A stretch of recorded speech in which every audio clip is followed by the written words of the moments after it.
ang kining Christ nullifying death and bringing life and incorruption to light, gikan ni siya sa atong gi-pray dinina sa 2 Timothy 1:10. Ato man yung gibasaan po ganina. So, ato naman itong naibaluan.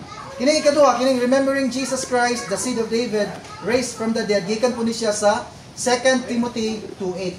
Yang 2 Timothy 2:8, kung atong basahon din sa day 4, naman sa day 4 din nato.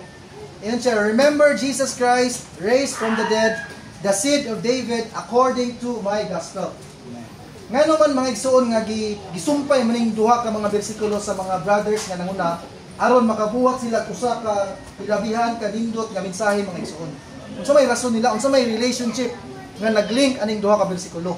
Kung atong basahon, unsa may word nga common nilang duha. Kung inyong tanawon sa 2 Timothy 1:10 o 2 Timothy 2:8, kining pulo nga gospel. Sa una na ay gospel, sa ikaduha pod nga verse na ay gospel.